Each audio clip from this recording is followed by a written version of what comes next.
హల్లెలూయా. చివరి పదవికి ప్రభుని యేసునామములో వందనాలు తెలియజేస్తున్నానండి. ఇప్పుడు వరకు చక్కని ఆరాధన నడిపించుకోవడం తెలియజేస్తున్నాను. దేవుడు గతించిన వాళ్ళని కాచుకోబడి చక్కని వాతావరణం కూడా ఇచ్చిన విధానం బట్టి ఒకసారి స్తోత్రం తెలుద్దామండి. స్తోత్రం స్తోత్రం స్తోత్రం స్తోత్రం. క్రితం తర్వాత 3వ ఆదివారము ఈ దినముకి ఏర్పరచబడిన పత్రికా పాఠాలు చెప్తాను, దయచేసి నోట్ చేసుకోండి. మొదటి పాఠంగా మీకా గ్రంథము 7వ అధ్యాయము 18 నుంచి 20 వరకు. మొదటి పాఠంగా మీకా గ్రంథము 7వ అధ్యాయము 18 నుంచి 20 వరకు. రెండవ పాఠంగా అపోస్తల కార్యములు 9వ అధ్యాయము 1 నుంచి 18 వరకు. అపోస్తల కార్యములు 9వ అధ్యాయము 1 నుంచి 18 వరకు. మూడవ పాఠంగా లూకాసు వార్త 15వ అధ్యాయము 11 నుంచి 32 వరకు.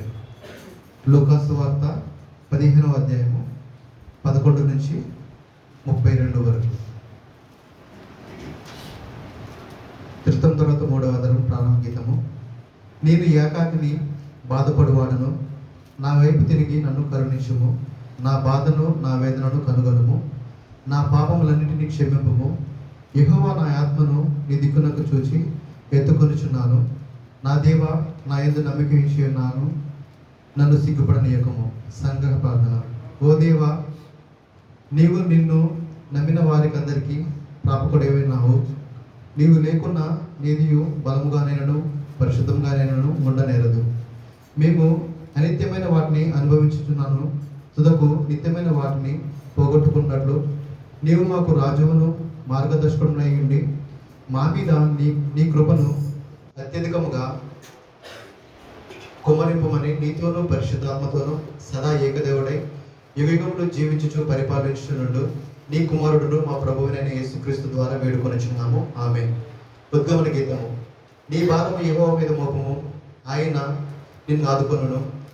నేను దేవునికి మొరపెట్టుకొందును, యెహోవా నన్ను రక్షించును. సమాధానము కలుగజేసి ఆయన నా ప్రాణము విమోచించి ఉన్నాడు. హల్లెలూయా హల్లెలూయా. యెహోవా నా బలమా, నేను నిన్ను ఎంతో ప్రేమించుచున్నాను. యెహోవా నా శైలము, నా కోట, నన్ను రక్షించువాడు. హల్లెలూయా.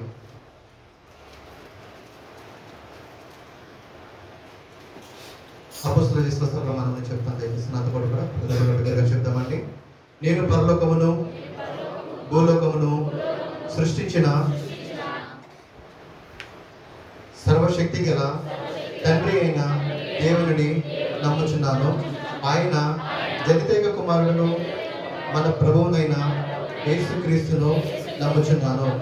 ఈయన పరిశుద్ధాత్మ చేత గర్భంలో ధరింపబడి కన్య అయిన మరియ నుండి పుట్టి పొంతి పిలాతు క్రింద శ్రమపడి సిలువ వేయబడి చనిపోయి సమాధి చేయబడిననియు పాతాళములోనికి దిగి చనిపోయిన వారిలో నుండి 3వ దినమున లేచి పరలోకమునకు ఎక్కి సర్వశక్తి గల తండ్రి అయిన దేవుని కుడి చేతి వైపు కూర్చుండి ఉన్నాడనియు జీవించే వారికి చనిపోయిన వారికి న్యాయం తీర్చుటకు అక్కడ నుండి వచ్చుననియు నమ్ముచున్నాను. నేను పరిశుద్ధాత్మని నమ్ముచున్నాను.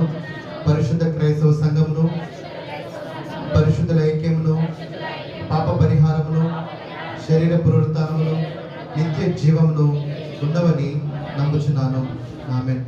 చదవనటువంటి రకాల దేవుడు తెలుసుకుని గాక. మన మధ్య ఫిలిప్పై గారు వాక్యాన్ని